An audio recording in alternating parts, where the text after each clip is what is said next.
Bonjour à tous. Qui est à l'origine de cet appel anonyme ? Hier, la cité scolaire Carnot à Dijon a été évacuée à cause d'une alerte à la bombe. L'établissement a reçu un coup de fil dans l'après-midi menaçant de le faire exploser.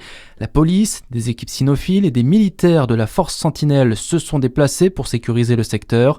Les élèves ont été évacués. L'alerte à la bombe a été levée à 18h. Une enquête est ouverte pour tenter de retrouver l'auteur du coup de fil anonyme. 1700 signatures sur les 5000 espérées à Lons-le-Saunier. La Confédération des petites et moyennes entreprises a lancé une pétition pour réclamer l'arrêt du TGV dans la gare. D'après la CPME, depuis 2018, la gare n'est plus desservie par le TGV. En 2026, une nouvelle liaison Marseille-Strasbourg est annoncée.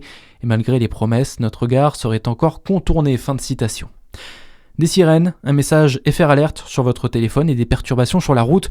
La préfecture de la Côte d'Or prévient de la tenue d'un exercice de sécurité sur les sites du dépôt pétrolier de la raffinerie du Midi demain. Le but, simuler un accident industriel sur ce site classé Céveso. Les habitants qui se trouveront dans le périmètre de l'exercice recevront un message du système FR Alert sur leur téléphone. Des perturbations en matière de circulation routière sont aussi à prévoir dans le secteur.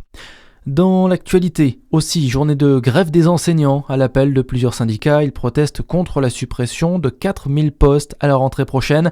Une mesure qui passe mal chez les professeurs qui craignent notamment que l'apprentissage des enfants en pâtisse gravement. C'est en tout cas le sentiment du co-secrétaire du syndicat FSU, Bernard Vallin. Si vous êtes en CP, vous allez passer moins de temps avec l'élève qui aura du mal à rentrer dans la lecture. Vous passerez pas de temps avec les élèves qui sont en difficulté dans l'apprentissage d'une langue étrangère. Ça, tout le monde le sait, puis le ministre le sait. Mais comme on ne voit l'école que sous le prisme d'une participation au remboursement du déficit public, on ne lui donne pas les moyens.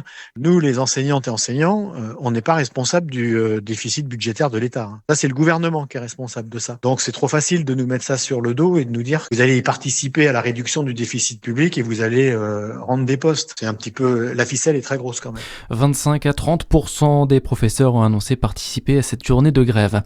La France demande une réunion d'urgence du Conseil de sécurité de l'ONU. Elle doit se tenir aujourd'hui. Conséquence de la mort de plusieurs casques bleus indonésiens dans le sud du Liban, une zone d'affrontement entre Israël et le mouvement pro-iranien Hezbollah. L'armée israélienne a assuré avoir ouvert une enquête. Elle annonce d'ailleurs la mort de 4 soldats lors du même incident. Et puis 4 181 706 €. Voilà la somme finale récoltée par le Téléthon en Bourgogne-Franche-Comté pour l'édition 2025. Le Doubs arrive en tête des dons avec 875 000 €, puis la Saône-et-Loire avec 828 000 €. Et enfin la Côte d'Or complète le podium régional avec 785 000 €. À suivre votre météo sur Fréquence Plus.